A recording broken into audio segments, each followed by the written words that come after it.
मेरा भाई और मैं एक ही समय पर अपने लिए और ब्राइड्स चुन रहे थे। बिना कुछ सोचे समझे उसने उस बेहद ताकतवर व्हाइट वोल्फ को चुन लिया। लेकिन मुझे उस ऑर्क की दयनीय हालत पर तरस आ गया और मैंने अरीना से उस मरणासन्न जलपरी यानी मरमेड को चुन लिया। उसे क्या पता था कि वो व्हाइट वोल्फ इतनी खूंखार निकलेगी। वो इंसानों को पूरी तरह से कीड़ा मकोड़ा समझती थी। मेरे भाई ने उसे पालतू बनाने की हर मुमकिन कोशिश की, लेकिन वो उसे वश में नहीं कर सका। इसके विपरीत मेरी मरमेड पत्नी बेहद कोमल और समझदार थी। वो न केवल हर दिन मेरी सेवा करती थी, बल्कि उसके पास ठीक करने की जादुई ताकत भी थी। उसने मेरे पैरों को बिल्कुल ठीक कर दिया, जो सालों से अपंग थे। मेरा भाई ये देखकर बुरी तरह जलने लगा। उसे डर था कि कहीं मैं पारिवारिक विरासत के लिए उससे मुकाबला न करने लगूं। और फिर उसने एक कार एक्सीडेंट करवा कर मुझे जान से मार डाला। लेकिन जब मेरी आंखें दोबारा खुली तो मैं पुनर्जन्म लेकर वापस ब्राइड्स चुनने वाले उसी दिन पहुंच चुका था। इस बार खेल बदल चुका था। मेरा भाई तुरंत भागा और उसने उस आधी मरी हुई मरमेड को चुन लिया। मैंने कहा, चुनफेंग, क्या तुम मजाक कर रहे हो? वो मरमेड ऐसी लग रही है जैसे बस मरने ही वाली है। ये भी पक्का नहीं है कि उसे बचाया जा सकता है या नहीं। वो तुम्हारी मदद कैसे करेगी? हमारा लियो परिवार ऐसी ब्राइड्स चुनता है जो काम कर सके, लड़ सके और सहारा बन सके। तुम एक मरती हुई को चुन रहे हो, ये तो बिल्कुल बकवास है। उसने कहा, पिताजी, मुझे बस यही मरमेड चाहिए। कृपया इस बार मेरी जद्दत पूरी होने दीजिए। मैं वादा करता हूँ ये उस व्हाइट वोल्फ से कहीं ज्यादा काम की साबित होगी। बस एक बार मुझ पर भरोसा कीजिए। क्या मैंने कभी आपका भरोसा तोड़ा है? उसके चेहरे के हाव भाव देखकर मुझे पूरा यकीन हो गया कि उसका भी पुनर्जन्म हुआ है। लियू चुनफेंग और मैं सगे भाई हैं। असल में मैं शुरुआत में पिताजी का सबसे पसंदीदा उत्तराधिकारी था, लेकिन जब मैं 12 साल का था तब हमारे दुश्मनों ने आकर मुझे और माँ को किडनैप कर लिया था। मुझे बचाने के चक्कर में माँ दुश्मनों के हाथों मारी गयी। मैंने उन्हें अपनी आंखों के सामने जाते हुए देखा। मैं उस नर्क से जान बचाकर किसी तरह बाहर तो निकल आया, लेकिन मेरे पैर हमेशा के लिए अपंग हो गए। माँ और पिताजी एक दूसरे से बेहद प्यार करते थे, इसलिए पिताजी माँ की मौत के कड़वे सच को बर्दाश्त नहीं कर पाए और उन्होंने मुझे ही दोषी मान लिया कि मैं माँ की रक्षा नहीं कर सका। इसके अलावा लियू परिवार पीढ़ियों से हथियारों के कारोबार में है, जहाँ शारीरिक ताकत और युद्ध कला को सबसे ऊपर माना जाता है। भले ही मुझ में टैलेंट था, लेकिन व्हीलर चेयर पर आने के बाद मैं उनके लिए बिल्कुल बेकार हो गया। पिताजी ने मुझसे उम्मीदें छोड़ दी और मेरे छोटे भाई लियू चुनफेंग को ट्रेन करना शुरू कर दिया। इतने सालों में मुझे पिताजी के इस भेदभाव की आदत हो चुकी थी। अब लियू चुनफेंग ने बस थोड़ा सा नाटक किया और पिताजी के पास उसकी बात मानने के अलावा कोई रास्ता नहीं बचा। उस मरमेड ने आगे बढ़कर कहा, छोटे मालिक, मेरा नाम किंग्या है। मुझे बचाने के लिए आपका बहुत बहुत धन्यवाद। अब से मैं आपकी बहुत अच्छे से सेवा करूंगी। मैं एक वफादार जानवर की तरह आपका कर्ज चुकाऊंगी। चुनफेंग ने मुस्कुराते हुए कहा, बहुत अच्छे, बहुत अच्छे। अब से तुम्हें मेरी बहुत अच्छे से सेवा करनी होगी। मैं पूरी तरह तुम्हारे भरोसे हूँ। तुम क्या जानो कि मैंने इस दिन का कितना इंतजार किया है। मैंने मन ही मन कहा, मेरे बेवकूफ भाई, उस जहरीली मरमेड को संभाल कर रखो और उसे अपनी जागीर समझो। उसकी ये कोमलता सिर्फ एक ढोंग है। तुम उसके साथ जितना अच्छा व्यवहार करोगे, वो तुमसे उतनी ही ज्यादा नफरत करेगी। बस थोड़ा इंतजार करो। फिर मैंने आगे बढ़कर कहा, मुझे ये व्हाइट वोल्फ चाहिए। ये सुनकर चुनफेंग ठहाका मारकर हंसा। हाँ हाँ हाँ, मेरे प्यारे भाई, क्या तुम पागल हो गए हो? हर कोई जानता है कि वोल्फ क्लैन को वश में करना सबसे मुश्किल काम है। एक व्हील चेयर पर बैठा अपंग इंसान। तुम्हें ऐसा क्यों लगता है कि वो तुम्हारे सामने झुकेगी? उसका एक पंजा तुम्हें जान से मारने के लिए काफी है। अगर मैं खड़ा भी हो जाऊं तब भी उसे वश में करना नामुमकिन है। लू मिंग, बैठे बैठे सपने देखना बंद करो और इसके बारे में दोबारा सोचो। मैंने सीधे उसकी आंखों में देखा और कहा, ये सच है कि वोल्फ क्लैन को वश में करना बेहद मुश्किल है, और ये भी सच है कि मैं एक अपंग हूँ। लू परिवार का वो बेकार इंसान जिसे कोई भी कुचल सकता है, लेकिन सिर्फ इसलिए कि मेरी किस्मत ऐसी है। इसका मतलब ये नहीं कि मैं हार मान लूंगा और लड्डूंगा नहीं। पिताजी, क्या आप मुझे एक और मौका देने के लिए तैयार हैं? जैसा कि आपने ही मुझे सिखाया था, लू परिवार या तो कोई काम करता नहीं, और अगर करता है तो बिल्कुल परफेक्ट करता है। पिताजी ने गहरी सांस ली और कहा, मैं तुम पर एक आखिरी बार भरोसा कर रहा हूँ। मुझे निराश मत करना। जब से माँ इस दुनिया से गई, पिताजी और मेरे बीच दूरियां बढ़ती चली गईं। इतने सालों में मैंने लू परिवार में सिर्फ और सिर्फ लोगों की कड़क और ठंडी नजरें ही झेली थी। मैंने आज से पहले कभी उनके सामने हाथ नहीं फैलाया था। ये पहली बार था।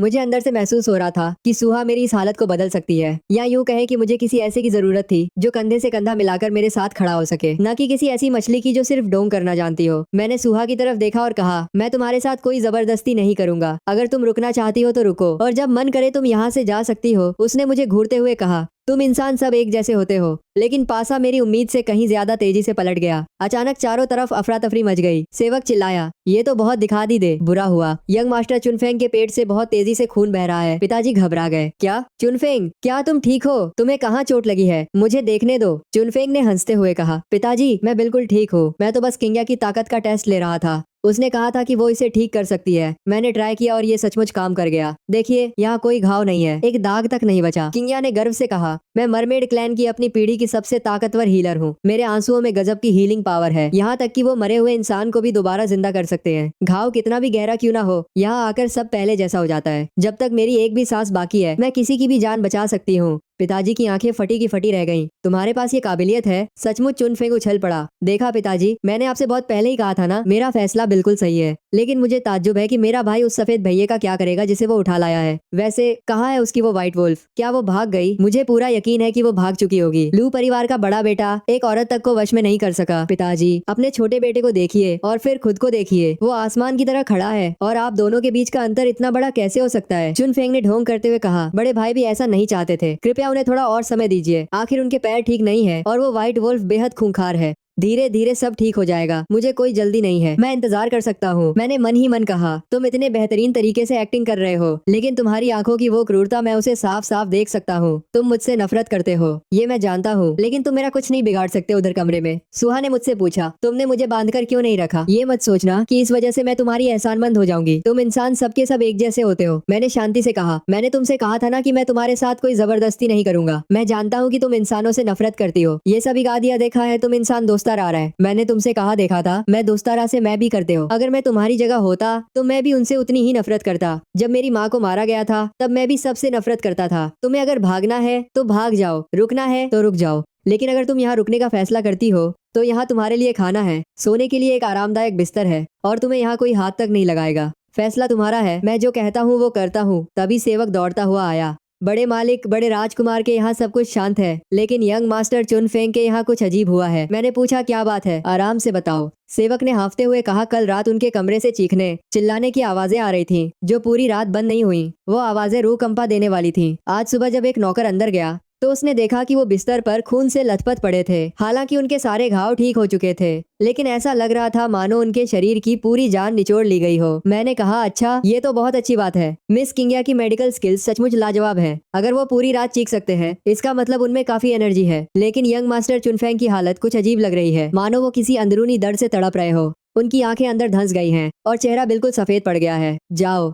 इस बात की रिपोर्ट पिताजी को दो। मैं बाद में जाकर उन्हें देखूंगा। किचन से कहो कि उनके लिए कुछ सूप तैयार रखें। लू चुनफेंग, तुम खुद अपनी मौत की तरफ भाग रहे हो। मैं चाहकर भी तुम्हें नहीं रोक सकता। तभी अचानक सुहा मेरे सामने आ खड़ी हुई। मैंने चौंक कर कहा, तुम भागी नहीं, तुम भाग गई थी, फिर वापस क्यों आ गई? क्यों? उसने अपनी नजरें झुका ली। बाहर की दुनिया बहुत बुरी है। बाहर हर कोई मुझे पकड़ना चाहता है ताकि मुझे दूसरे इंसानों को बेच सके। मैं 3 बार भागी और हर बार मेरा पीछा किया गया। मैंने इस बारे में बहुत सोचा। कम से कम यहाँ तुम मुझे मारते तो नहीं हो। मैंने मुस्कुराते हुए कहा, ये तो बहुत समझदारी वाली बात है। भूख लगी है? मैं किचन से तुम्हारे लिए कुछ खाने को मंगवाता हूँ। उसने कहा, भूख नहीं है। मैंने सेवक से कहा, यहाँ इंतजार करो और कुछ अच्छा खाना तैयार करवाओ। सुहा ने अचरज से पूछा, तुम मेरे साथ इतने अच्छे क्यों हो? मैंने कहा, ये तुम्हारे साथ अच्छा होना नहीं है, बल्कि तुम्हारे साथ इंसाफ करना है। तुम इंसानों से नफरत करती हो, कोई बात नहीं, लेकिन मेरे इलाके में मैं तुम्हें कभी भूखा, ठंडा या पिटते हुए नहीं देख सकता। ये इंसान होने का एक बेसिक नियम है। कुछ दिनों बाद एक ग्रैंड बैंक्वेट में एक मेहमान ने कहा, ओल्ड लू, तुम्हारे बेटे चुनफेंग ने ऐसा कौन सा जादुई सप्लीमेंट ले लिया है? महीने भर पहले तक वो ऐसा नहीं था, पर आज वो बिल्कुल बदला हुआ लग रहा है। उसका शरीर तो कुछ और प्रजाति के लोगों से भी कहीं ज्यादा मजबूत और तगड़ा दिख रहा है। पिताजी ने गर्व से कहा, सही कहा, ये बॉडी, ये फ्रेम कई ऑर्क से ज्यादा सॉलिड है। लू बॉस, शेर के घर में कभी गीदड़ पैदा नहीं होते। चुनफेंग ने आगे बढ़कर किंगिया का हाथ थामा और कहा, चुनफेंग, सबको खुद बताओ। उसने कहा, ये किंगिया है, मेरी पत्नी। ये मरमेड क्लैन की एक डिवाइन डॉक्टर है। मेरा ये शरीर पूरी तरह इसी की बदौलत है। ये मुझे हर दिन दवा देती है, दिन में पूरे 3 कटोरे भरकर, और आधे महीने के बाद नतीजा आपके सामने है। किंगिया ने थोड़ा शर्माते हुए कहा, यंग मास्टर चुनफेंग, इतने सारे लोग हमें देख रहे हैं, ये थोड़ा शर्मिंदा करने वाला है। चुनफेंग ने उसे अपनी तरफ खींचा। तुम किससे डर रही हो? तुम मेरी हो। गले लगाने में क्या बुराई है? इन्हें भी देखने दो कि मेरी पत्नी कितनी अमेजिंग है। वैसे मेरे पास जो ये ताकत है वो तो कुछ भी नहीं है। असली चीज तो वो ऑर्क है जिसे मेरा भाई अरीना से लेकर आया था। मेरे भाई ने वोल्फ क्लैन की सबसे खतरनाक व्हाइट वोल्फ को चुना है। अगर वो उसे वश में कर लेता है तो वो उसकी बहुत बड़ी ताकत बनेगी, मेरी मरमेड से कहीं ज्यादा मजबूत। तभी एक दूसरे मेहमान ने कहा, बड़े भाई लू, आपने आज उस व्हाइट वोल्फ को बाहर क्यों नहीं निकाला? सबको अपनी आंखें सेकने का मौका तो देते। मैंने सुना है कि व्हाइट वोल्फ बहुत रेयर होते हैं और एक अच्छी व्हाइट वोल्फ तो हजारों सोने के सिक्के देने पर भी नहीं मिलती। अचानक बाहर से चीखने की आवाज आई, मुझे छोड़ो, मुझे छोड़ो, तुम जानवर हो। मैंने गुस्से में चिल्लाकर कहा, इस सब का क्या मतलब है? सुहा मेरी ऑर्क है, तुम्हें उसे इस तरह बांधने का क्या हक है? चुनफेंग ने मासूम बनते हुए कहा,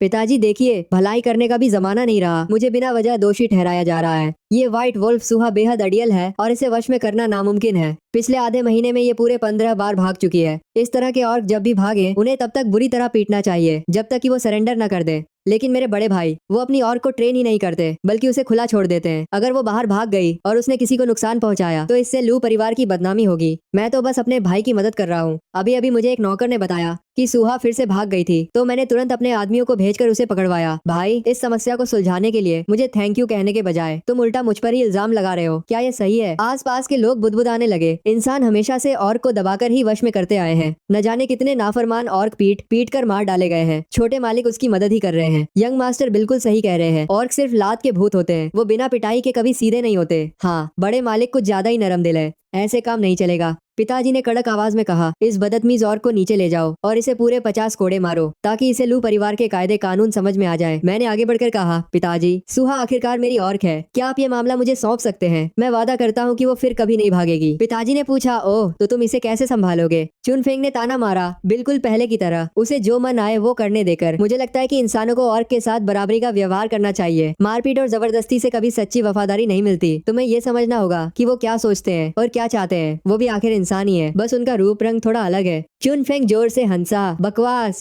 सरासर बकवास। भाई, मैंने आज से पहले ऐसी फालतू बातें कभी नहीं सुनी। ये बिल्कुल हास्यास्पद है। तुम औरत पर इतना तरस इसलिए खा रहे हो क्योंकि तुम खुद एक अपंग हो और तुम्हारे अंदर हीन भावना भरी हुई है। हा हा हा। पिताजी ने गुस्से में चिल्लाकर कहा, तुम सब के सब यहाँ से दफा हो जाओ। तुम लोगों ने मेरे जन्मदिन के इस जश्न को पूरी तरह बर्बाद कर दिया। बाद में कमरे में सुहा ने दर्द से कराते हुए कहा, कृपया उसके साथ ऐसा मत करो। मैंने उसके पास जाकर कहा, तुम यहाँ क्या करने आई हो? मेरा मजाक उड़ाने? कोड़ों का घाव भले ही ऊपर से ठीक हो जाए लेकिन वो अपने निशान छोड़ जाता है। ये दवा उन निशानों को मिटा सकती है। लाओ, मैं इसे तुम्हारे घावों पर लगा देता हूँ। उसने हाथ पीछे खींच लिया। तुम्हारा हाथ वहाँ तक नहीं पहुँचेगा। नहीं, मैं इसे खुद लगा लूंगी। ओवेन, मास्टर लू, मैंने कहा तुम मुझे बस लू मिंग बुला सकती हो। उसने मेरी आंखों में देखा। मैं बस ये पूछना चाहती थी कि आज तुमने उस महफिल में जो कुछ भी कहा, क्या वो सच था? वो बात कि इंसान और ऑर्क दोनों बराबर होते हैं। मैंने पूरी संजीदगी से कहा, मैं सचमुच ऐसा ही सोचता हूँ। इसीलिए तुम बिल्कुल बेफिक्र रहो। मैं तुम्हारे साथ कभी कोई ऐसी जबरदस्ती नहीं करूंगा जो तुम नहीं चाहती। हम बस दो दोस्त हैं जो एक दूसरे का सहारा बन रहे हैं। तुम पूरी तरह आराध हो। तुम्हें जो करना है या जो नहीं करना है वो पूरी तरह तुम्हारा फैसला होगा। उसने हैरान होकर पूछा, तुम बाकी सब इंसानों से इतने अलग क्यों हो? मैंने एक फीकी मुस्कान के साथ कहा, शायद इसलिए क्योंकि मुझे भी दूसरों के पैरों तले कुचला गया है। मैं अच्छी तरह जानता हूँ कि वो दर्द कैसा होता है। अगली सुबह मैंने सेवक से पूछा, सुहा कहाँ है? क्या वो आज फिर कहीं भाग गई? सेवक ने मुस्कुराकर कहा, नहीं बड़े मालिक, लेडी सुहा आज कहीं नहीं भागती दिखी। मैंने चौंक कर पूछा, तो फिर वो कहाँ है? तभी सुहा एक प्लेट लेकर अंदर आई और बोली, मैंने अपने हाथों से तुम्हारे लिए ये नाश्ता बनाया है, तो कैसा लगा? क्या तुम इम्प्रेस हुए? मैंने एक निवाला खाया और कहा, इम्प्रेस हुआ? क्या तुमने इसे सुबह सुबह बनाना शुरू किया था? ये थोड़ा चबाने वाला है। उसने गर्व से कहा, बिल्कुल, जब मैं यानी सुहा कोई काम करती हूँ तो उसे बिल्कुल परफेक्ट तरीके से करती हूँ। मैंने नाश्ता करते हुए पूछा, तुम आज भागी क्यों नहीं? और तुमने मेरे लिए नाश्ता बनाने के बारे में भी सोचा? क्या तुम्हारे दिमाग में कुछ चल रहा है? उसकी आंखें नम हो गईं। मेरी माँ और मेरी दो बहनों को इंसानों ने पकड़ लिया है। मुझे नहीं पता कि वो जिंदा भी हैं या मर चुकी हैं। हमारा व्हाइट वुल्फ क्लैन बहुत ताकतवर होता है, इसीलिए बहुत से इंसान हमारा शिकार करते हैं ताकि हमें अपने लड़ाके की तरह इस्तेमाल कर सके। मैंने अपनी प्रजाति के न जाने कितने लोगों को इंसानों के हाथों तड़पते और पीट पीट कर मरते देखा है। मैं तुम सबसे नफरत करती हूँ, लेकिन तुम उन सबसे बिल्कुल अलग दिखाई देते हो। तुमने मुझे कभी चोट पहुँचाने के बारे में नहीं सोचा। सही कहा ना? मैंने उसका हाथ थाम कर कहा, बिल्कुल सही, मैं तुम्हें कभी चोट नहीं पहुँचाऊंगा, न अभी और न कभी। क्या तुम मुझ पर भरोसा कर सकती हो? उसने गहरी सांस ली। तो फिर एक और चीज है जो मैं करना चाहती हूँ। मैं अपनी पीढ़ी की फीमेल्स में सबसे ताकतवर फाइटर हूँ, लेकिन असल में मुझे ये लड़ाई झगड़ा और खून खराबा बिल्कुल पसंद नहीं है। मैं भी एक आम लड़की हूँ जिसे खूबसूरत चीजें पसंद है। मैं हमेशा इंसानी औरतों को सुंदर ड्रेसेस और बेहतरीन ज्वेलरी पहने देखकर जलती थी। मैं अक्सर सोचती थी कि काश एक भारत पर रेडी आएगा दिन मैं भी उतनी ही खूबसूरत दिख पाती। मैंने मुस्कुराकर कहा, ये तो बहुत छोटी सी बात है।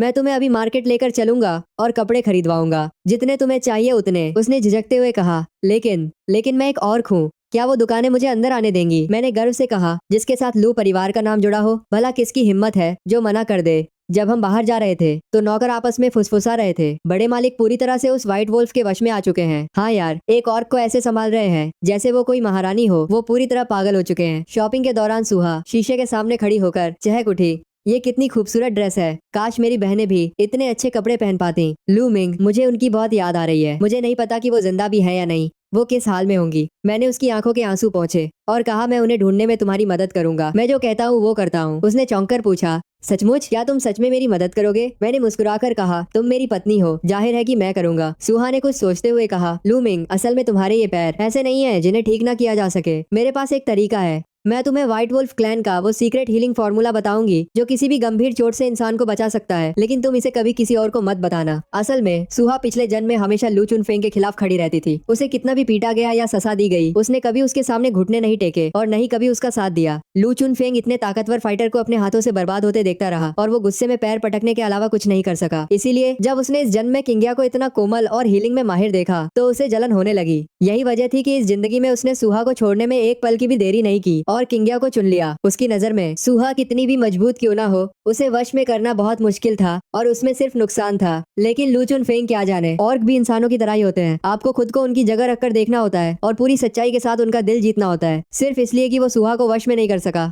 इसका मतलब ये नहीं कि मैं भी नहीं कर सकता था। उधर चुनफेंग के कमरे में किंगिया ने दवा देते हुए कहा, थोड़ा बर्दाश्त करो, पहले ये हिस्सा बिल्कुल सुन्न हो जाएगा। क्या तुमने कभी नहीं सुना कि मर्द औरतों से ज्यादा तेजी से चिल्लाते हैं? तुम बस एक अपंग की तरह चुपचाप बैठे रहो। चुनफेंग ने गुस्से में कहा, अगर सुहा को लगता है कि मेरा भाई किसी काम का नहीं है तो वो हमेशा मेरे पास आ सकती है। तुम मुझे रोक क्यों रही हो? एक जेंटलमैन अपना बदला लेने में कभी जल्दबाजी नहीं करता। 10 साल भी बहुत जल्दी है। तुम क्या सोच रही हो? चलो इसे यहीं रोकते हैं। हम लगभग अपने पिछले जन्म के उसी मोड़ पर पहुंच चुके थे जहां मेरा लू चुनफेंग के साथ वो लाइफ चेंजिंग मुकाबला होने वाला था। पिछले जीवन में जब किंगिया ने मेरे शरीर को मजबूत बनाया था तो वो शायद नहीं चाहती थी कि मैं बहुत जल्दी मर जाऊं और किसी को शक हो। वो हफ्ते में सिर्फ एक बार मेरे शरीर को हील करती थी, जो बहुत ही धीमा और स्थिर था। लेकिन लू चुनफेंग हमेशा से बेसब्र और घमंडी रहा है। उसने पिछले जन्म में भी नुकसान उठाया था और इस बार वो मुझे अपने रास्ते का कांटा मानकर जल्द से जल्द हटाने के लिए उतावला हो रहा था। इसीलिए वो हर दिन किंगिया के पीछे पड़ा रहता था ताकि वो उसका शरीर और मजबूत कर सके। दिन में 3 बार दवा निगलने की वजह से उसका ऑरा बेहद हिंसक और खूंखार हो चुका था, जिसमें इंसानी कोमलता का नामो निशान नहीं था। वो इंसान से ज्यादा एक जंगली जानवर जैसा दिखने लगा था। लू परिवार ने पीढ़ियों से अपने खानदान में ऐसा शारीरिक रूप से मजबूत वारिस कभी नहीं देखा था। हथियारों का कारोबार करने और कानून के दोनों तरफ कदम से बेसकता है रखने वाले लू परिवार के लिए एक ऐसा सदस्य होना जो दूसरों से अपना लोहा मनवा सके बेहद फायदेमंद था। लेकिन मैं अभी भी वैसा ही कमजोर और दुबला पतला था। व्हील चेयर पर ऐसे बैठा रहता था मानो हवा का एक झोंका मुझे उड़ा ले जाएगा।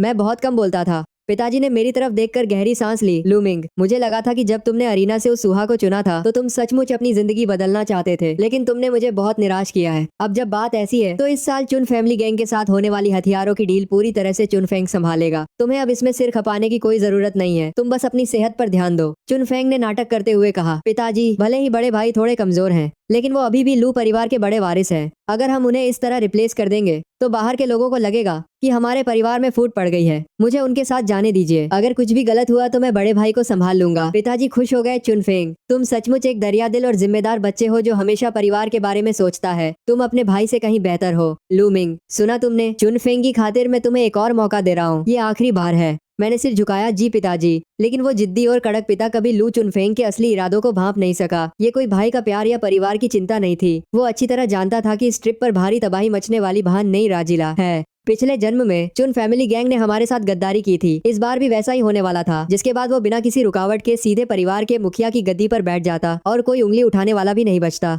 डील वाले दिन सब कुछ बिल्कुल पिछले जन्म की तरह ही आगे बढ़ा। वो जगह शहर के बाहरी इलाके में बना एक सुनसान और खंडहर हो चुका गोदाम था, जहाँ चारों तरफ सन्नाटा पसरा था। चुन फैमिली गैंग के कांटेक्ट ने अभी ठीक से 3 बातें भी नहीं की थी कि अचानक उसने अपने छुपे हुए हथियार निकाल लिए और हमारे आदमियों पर हमला कर दिया। हर तरफ चाकुओं और तलवारों की धार चमकने लगी। सामने खड़े कुछ गुंडे पल भर में ढेर हो गए और चारों तरफ खून का फव्वारा छूट पड़ा। जब तक हम कुछ समझ पाते, पूरा मंजर खून और मांस के लोथड़ों में तब्दील हो चुका था। हर तरफ चीख पुकार मची थी और पूरी तरह से भगदड़ मच चुकी थी। लेकिन लू चुनफेंग बिल्कुल भी घबराया हुआ नहीं था। वो चुपचाप पीछे हटा और एक खंभे के पीछे जाकर छिप गया। उसने मदद के लिए एक उंगली तक नहीं उठाई। वो बस दूर खड़ा होकर देखता रहा कि लूमिंग के लाए हुए आदमी एक एक करके मौत के घाट उतर रहे हैं। यहाँ तक कि उसके होठों पर एक कड़वी मुस्कान खिंच गई थी। मेरी व्हील चेयर के सामने एक लोहे की प्लेट जरूर थी जो थोड़ा कवर दे सकती थी, लेकिन उस व्हील चेयर पर बैठे होने की वजह से मैं बहुत बड़ा टारगेट था। जल्द ही चुन फैमिली गैंग के एक खूंखार और भारी चेहरे वाले गुंडे की नजर मुझ पर पड़ गई। उसकी आंखों में साक्षात मौत तैर रही थी। खंबे के पीछे छुपे चुनफेंग ने मंद मंद मुस्कुराते हुए मनी मन कहा, मेरे प्यारे भाई, अब चैन की नींद सो जाओ, क्योंकि अब ये पूरा लू परिवार सिर्फ और सिर्फ मेरा है।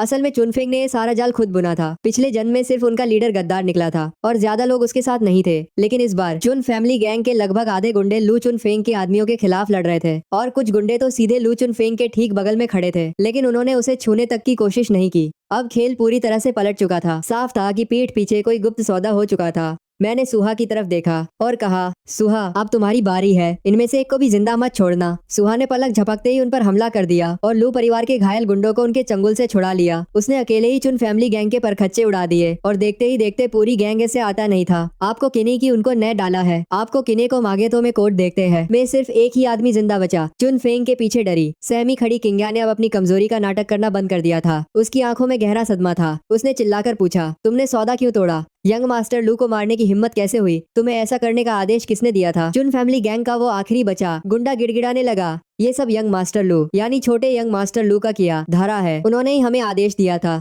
उन्होंने इस अफरा तफरी के बीच बड़े यंग मास्टर लू को जान से मारने के लिए हमें एक बहुत बड़ी रकम दी थी। ये मेरा फैसला नहीं था, मैं तो बस उनके आदेश का पालन कर रहा था। मुझे माफ कर दीजिए, कृपया मुझे छोड़ दीजिए। चूंकि गोदाम में मची ये हलचल बहुत बड़ी थी, इसलिए पिताजी तक भी इसकी खबर पहुंच गई। वो तुरंत ड्राइवर के साथ गाड़ी में सवार होकर लू परिवार के दर्जनों घरेलू नौकरों को लेकर मौके पर पहुंच गए। जब वो अंदर आए तो उन्होंने देखा कि चुन फैमिली गैंग के गुंडों को सुहा ने अपने कब्जे में ले रखा है और लू परिवार के बुरी तरह घायल नौकर हर तरफ तड़प रहे हैं। जमीन पर खून ही खून बिखरा था। ये सब देखकर लियू जिन तियान का चेहरा सफेद पड़ गया और उनका पूरा शरीर को राज कर दिया था। गुस्से से कांपने लगा। उन्होंने दहाड़ते हुए कहा, यहाँ आखिर ये क्या बकवास चल रही है? मुझे सब कुछ साफ साफ बताओ। चुन फैमिली गैंग का वो आदमी उनके पैरों में गिर गया। मास्टर लियू, आपको मेरे साथ न्याय करना होगा। ये सब छोटे यंग मास्टर लियू की चाल थी। उन्होंने ही हमसे कहा था कि हथियारों की हैंडओवर के समय हम हंगामा खड़ा करें और उसी खायोस के बीच बड़े यंग मास्टर लियू को ठिकाने लगा दे। हमें तो बस इस काम के पैसे मिले थे, हमें बख्श दीजिए। चुन फेंग घबराकर चिल्लाया, तुम मुझ पर झूठा इल्जाम लगा रहे हो, मैं तो तुम्हें जानता तक नहीं। तभी पिताजी की नजर मुझ पर पड़ी। उन्होंने देखा कि मैं अपनी व्हील चेयर पर नहीं बल्कि एक सामान्य इंसान की तरह अपने पैरों पर मजबूती से खड़ा हूँ। उनकी आंखों में हैरानी और कई तरह के जज्बात एक साथ तैर गए। उन्होंने लड़खड़ाती आवाज में कहा, लू मिंग तुम्हारे पैर। मैंने मुस्कुराते हुए कहा, हाँ पिताजी। चाकू के वार से बचने की जल्दी में मैं अपने पैरों के बारे में भूल ही गया था और बस सीधे खड़ा हो गया। असल में मुझे अपने छोटे भाई का शुक्रिया अदा करना चाहिए। अगर उन्होंने आज मौत का ये नाटक न रचाया होता तो न जाने मेरे पैर कब ठीक होते।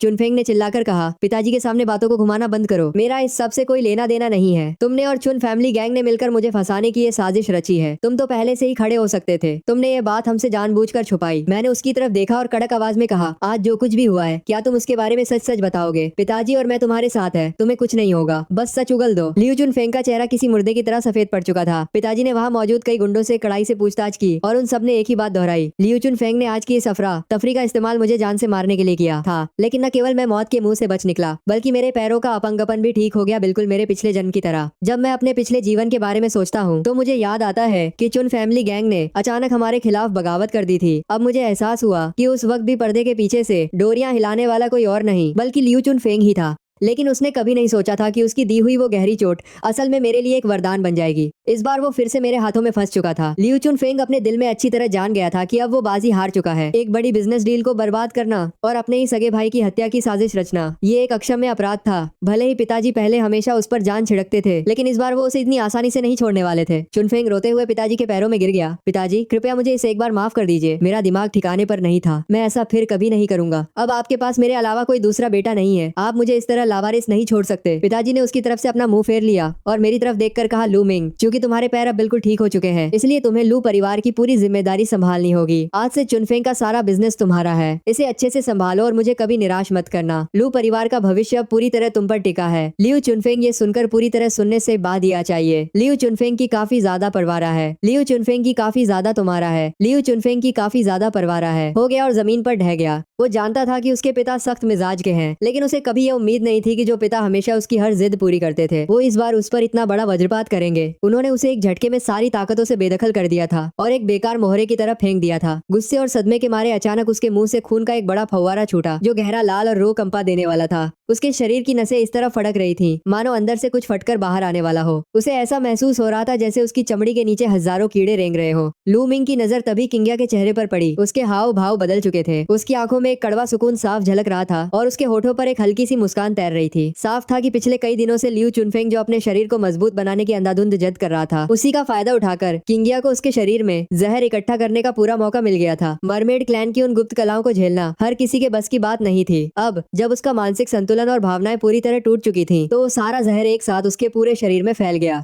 लियू चुनफेंग के पास अब इस दुनिया में बहुत कम दिन बचे थे। चुन फैमिली गैंग का मामला सुलझने के बाद लू मिंग ने उन सभी बिजनेस को अपने हाथ में लेना शुरू कर दिया जिन्हें पहले लियू चुनफेंग संभालता था। लेकिन जब उसने अकाउंट बुक्स यानी यानी बही खातों को खंगाला तो उसे एहसास हुआ कि पिछले कई सालों में चुनफेंग ने जिन ऑपरेशंस को मैनेज किया था उनसे परिवार को एक ढेले का भी मुनाफा नहीं हुआ था। इसके विपरीत खातों में कई बड़े बड़े घाटे और करोड़ों के घोटाले थे। टैलेंट के मामले में वो कभी भी मेरे आसपास भी नहीं ठहरता था, लेकिन उसमें इतनी हिम्मत नहीं थी कि वो इन घाटों के बारे में पिताजी को सच बता सके। इसीलिए वो इन घाटों को छिपाने के लिए गुपचुप तरीके से ब्लैक मार्केट और अवैध धंधे चला रहा था। यही वजह थी कि वो मुझे हमेशा अपने रास्ते का कांटा समझता था। उसे डर था कि किसी दिन ये कड़वा सच सबके सामने आ जाएगा और पिताजी उसकी जगह मुझे इस गद्दी पर बैठा देंगे। लेकिन वो चाहे जितनी सावधानी बरतता, वो इस काले दिन को टाल नहीं सकता था। लूमिंग ने उन सभी खातों को ठीक करके अपने पिताजी के सामने रख दिया और एक एक घाटे को पूरे सबूतों और तर्कों के साथ साफ साफ समझाया। लियू जिन तियान ये सब देखकर गुस्से से आगबूला हो गए। उन्होंने उनके बाद देखते हुए उनको कारा खी गए बही खातों को जमीन पर पटक दिया। लियू चुनफेंग ने इतने सालों तक उनके सामने शरीफ होने का ढोंग रचाया था, उन्हें हर मोड़ पर बेवकूफ बनाया था। उनके पिता जो अपनी इज्जत को अपनी जान से भी ज्यादा कीमती मानते थे, इस धोखे को बर्दाश्त नहीं कर सके। उन्होंने तुरंत आदेश दिया कि लियू चुनफेंग को हवेली के कोने वाले पुराने कमरे में कैद कर दिया जाए और उनकी इज्जत के बिना उसे वहाँ से बाहर कदम रखने की भी बारह करने वाले बात कर मंजूरी न दी जाए। यहाँ तक कि उसे खाना पहुँचाने पर भी पाबंदी लगा दी गई। अब लूमिंग अपने पिता के इस अटूट भरोसे का फायदा उठाकर बिजनेस की दुनिया में अपने पंख फैलाने लगा था।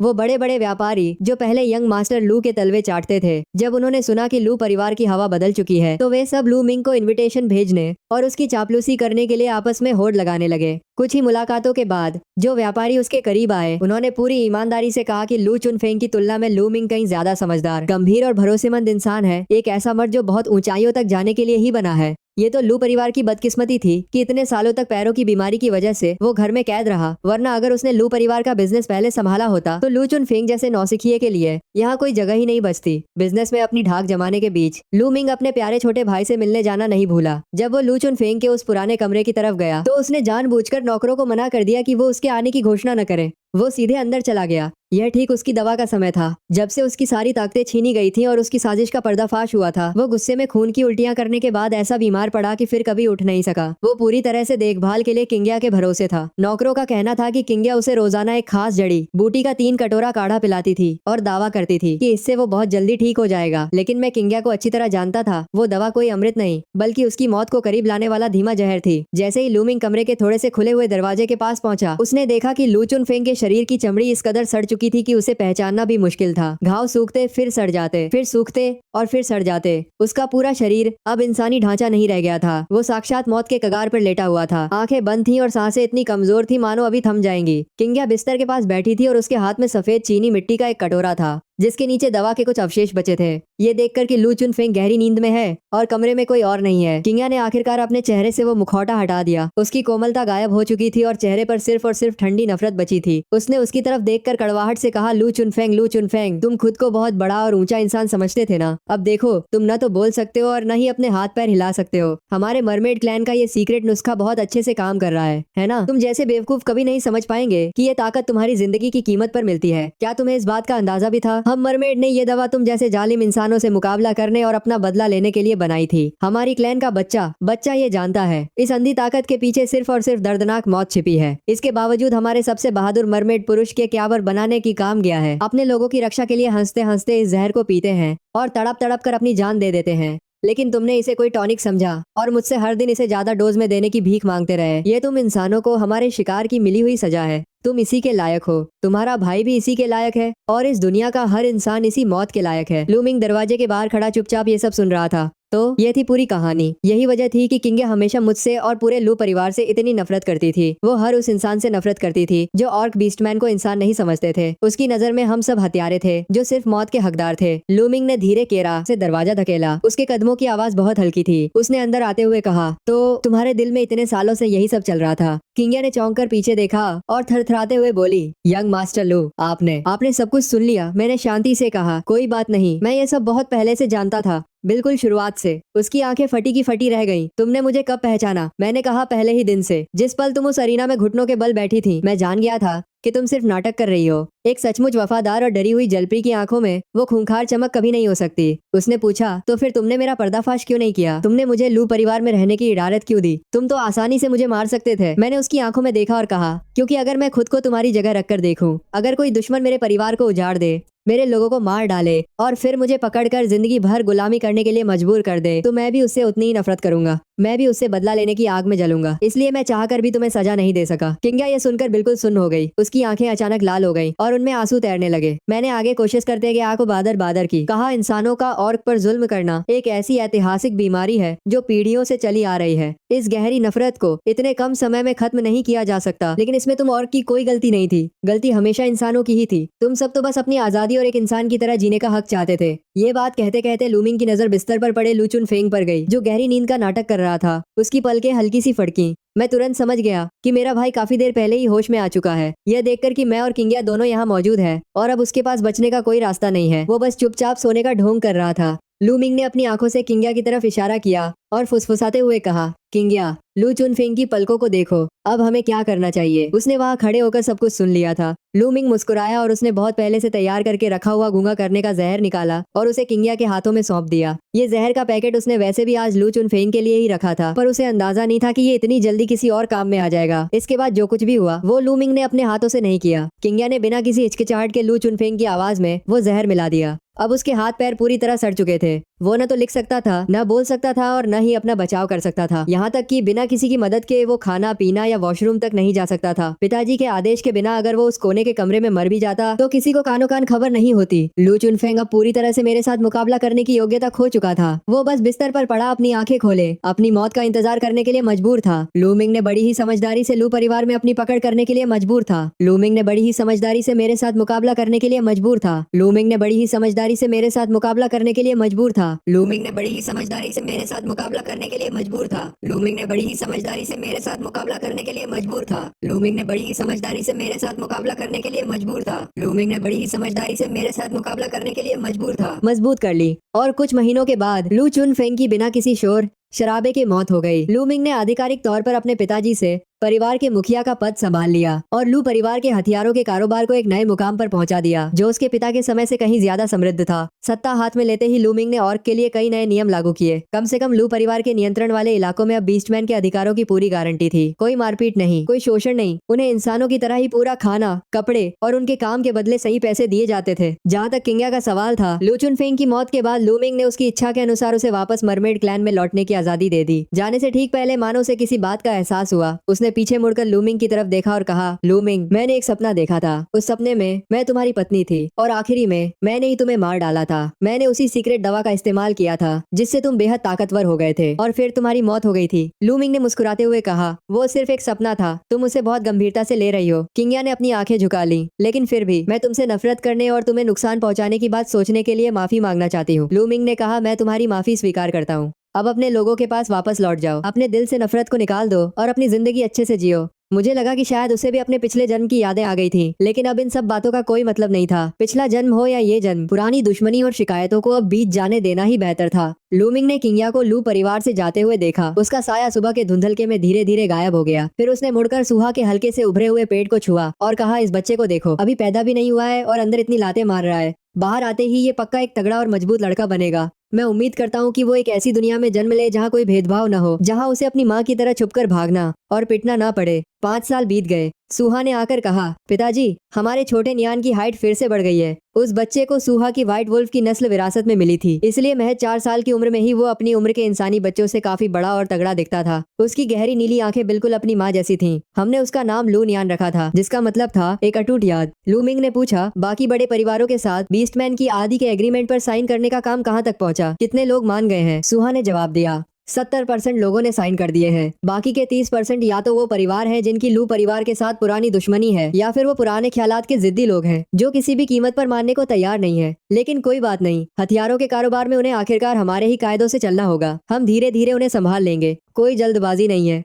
सब ठीक हो जाएगा। खिड़की के बाहर आंगन में ऑर्क के बच्चे इंसानी बच्चों के साथ हंसते खेलते हुए दौड़ रहे थे। उनकी खिलखिलाहट अंदर तक गूंज रही थी। 5 साल पहले इस नजारे की कल्पना करना भी नामुमकिन था कि ऑर्क और इंसान एक ही आंगन में काफी कारी पानी कर, ऑर्क और इंसान आगे बच्चों के साथ हंसते हुए, ऑर्क और इंसानी कारा है, आगे बच्चे नजर में है, साथ खेलेंगे। छोटे नियान ने आकर पूछा, पिताजी, दादी और बुआ मुझे लेने कब आ रही हैं? मुझे उनकी बहुत याद आती है। लूमिंग ने उसे गोद में उठाते हुए कहा, बहुत जल्द, अगले महीने ही हम सब व्हाइट वुल्फ के इलाके में उनसे मिलने जाएंगे। अपनी माँ से कहकर अपना छोटा सा बैग पैक करवा लो। दरअसल सुहा की बहन और माँ को लूमिंग ने उनकी शादी के दूसरे साल ही ढूंढ निकाला था। उस वक्त उन्हें इंसानों ने पकड़कर जबरन अपना गुलाम बना रखा था, लेकिन बाद में वे किसी तरह जान बचाकर पहाड़ों में छिप गई थी और बहुत कष्ट झेल रही थी। जिस दिन सुहा उनसे दोबारा मिली थी वो इतना रोई थी कि छोटा नियान भी उसे देखकर डर गया था। तभी सेवक ने आकर कहा, बड़े मालिक, दरवाजे पर एक मेहमान आए हैं। उनका कहना है कि वो आपके पुराने परिचित हैं। ये उनका विजिटिंग कार्ड है। लूमिंग ने चौंक कर पूछा, पुराना परिचित? कौन? उसने कार्ड खोला तो उस पर बेहद खूबसूरत लिखावट में बस एक लाइन लिखी थी, मरमेड क्लैन की हीलर किंग्या। लूमिंग ने तुरंत कहा, उन्हें अंदर आने दो। सेवक के पीछे पीछे किंग्या को स्टडी रूम में लाया गया। 5 साल बीत चुके थे। वो आज भी वैसे ही नाजुक दिखती थी, लेकिन उसकी आंखों का वो तीखापन और गुस्सा अब गायब हो चुका था,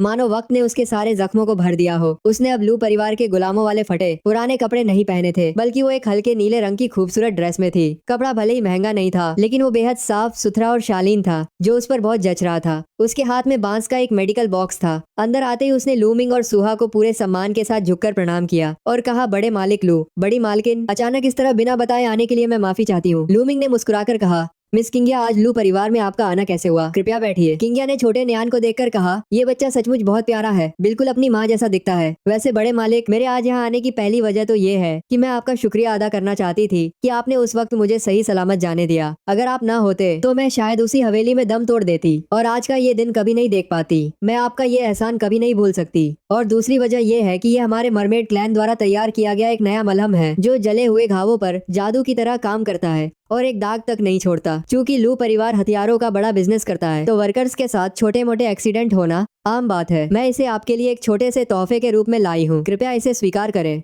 लूमिंग ने कहा, मिस किंग्या, आपकी सोच बहुत अच्छी है। क्या आप इन सालों में अपने क्लैन के बीच खुश हैं? आपके लोगों ने आपके साथ कैसा बर्ताव किया? उसने मुस्कुराकर कहा, आपके आशीर्वाद से मैं वापस लौट पाई और अब मैं अपने क्लैन की मुख्य हीलर हूँ। अब हमारे मरमेड क्लैन के संबंध आस पास के कई और कबीलों से बहुत अच्छे हैं। हमारी जिंदगी पहले से कहीं बेहतर है। अब हमें छुपकर नहीं रहना पड़ता। लेकिन बड़े मालिक, एक बात है जो मैं पिछले 5 सालों से आपसे पूछना चाहती थी। अगर आज नहीं पूछा तो मेरे दिल को कभी चैन नहीं मिलेगा। उस वक्त आप अच्छी तरह जानते थे कि मैं लू चुनफेंग को नुकसान पहुंचाने वाली हूँ, फिर भी आपने मुझे रोका क्यों नहीं? बल्कि आपने तो उल्टा मेरी मदद की। आप चाहते तो मेरा पर्दाफाश करके मुझे मार सकते थे और अपने भाई की जान बचा सकते थे। वो तो आपका सगा भाई था, आपने उसे क्यों नहीं बचाया? आपने भाई की जान बचा सकते थे। लूमिंग एक पल के लिए खामोश हुआ। उसने अपना चाय का कप नीचे रखा और उसकी आंखों में देखते हुए कहा, क्योंकि मैं जानता था कि तुम्हारी नफरत लू चुनफेंग नाम के किसी एक इंसान से नहीं थी, बल्कि तुम्हारी वो नफरत उस जुल्म के खिलाफ थी जो इंसान हमेशा से और पर करते आए हैं। लू चुनफेंग की मौत उसके अपने कर्मों की वजह से हुई। उसने जो किया वो उसका हकदार था, लेकिन अगर उस वक्त मैं तुम्हारा सच सबके सामने ला देता तो तुम मार दी जाती और लू परिवार हमेशा की तरह ऑर्क को सिर्फ एक सामान समझकर उनके साथ वही क्रूरता करता रहता।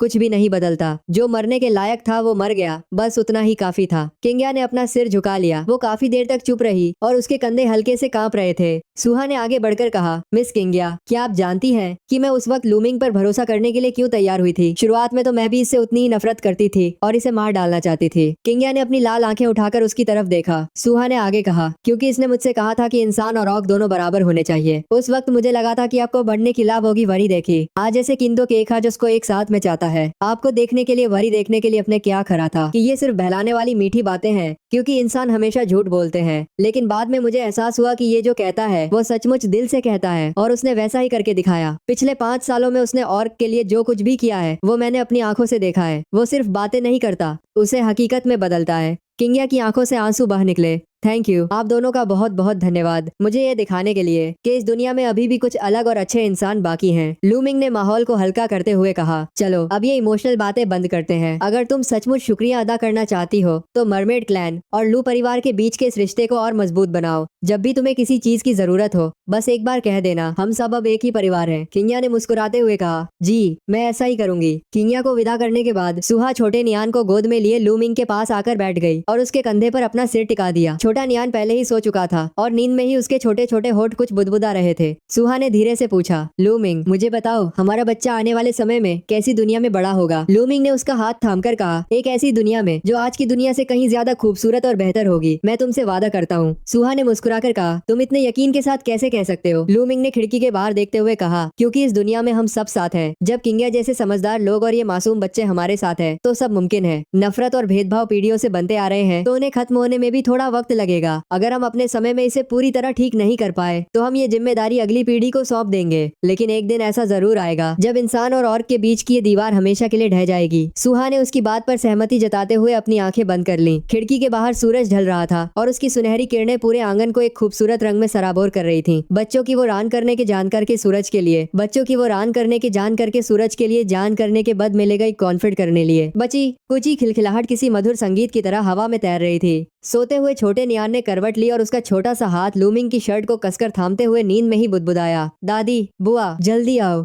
लूमिंग ने मुस्कुराकर कहा, मैं अगले महीने ही तुम्हें उनसे मिलाने ले जाऊंगा। लूमिंग ने अपनी पत्नी और बच्चे को अपनी बाहों में समेट लिया और खिड़की के बाहर गहराते हुए उस हसीन शाम के नजारे को देखने लगा। उसने समय के लास्ट तक इस तरह होती है कि अगले महीने ही तुम्हें उनसे देखने लगा। धीरे से कहा, ओ हाँ, कल पिताजी की पुण्यतिथि है, चलो कल उनके पास जाकर कुछ अगरबत्ती जला आते हैं। अब पूरे 3 साल बीत चुके हैं। सुहा ने उसकी छाती पर सिर रखकर कहा, लूमिंग, थैंक यू। लूमिंग ने पूछा, किस लिए? सुहा ने उसकी आंखों में देखा। थैंक यू कि तुमने उस दिन अरीना में मुझे चुना, और थैंक यू मुझे यह खूबसूरत घर देने के लिए। लूमिंग ने उसका माथा चूमा। पगली, शुक्रिया तो मुझे तुम्हारा अदा करना चाहिए कि तुम उस वक्त भागने के बजाय मेरे पास रुकने के लिए तैयार हो गई। खिड़की के बाहर चांद की रोशनी पूरी शिद्दत से चमक रही थी और कमरे के अंदर सिर्फ और सिर्फ प्यार और सुकून का पहरा था। बहुत सालों बाद जब किसी ने मुझसे पूछा कि लूमिंग, तुम्हारी जिंदगी का सबसे सही और बेहतरीन फैसला क्या था, तो मैंने मुस्कुराकर जवाब दिया कि उस धुंधले और खूंखार अरीना के बीच खड़े होकर उस खून से लथपथ और गर्व से अपना सिर उठाए खड़ी व्हाइट वोल्फ की तरफ उंगली उठाना और चिल्लाकर कहना कि मुझे ये व्हाइट वोल्फ चाहिए, वो मेरी जिंदगी का सबसे जादुई और सबसे बेहतरीन फैसला था।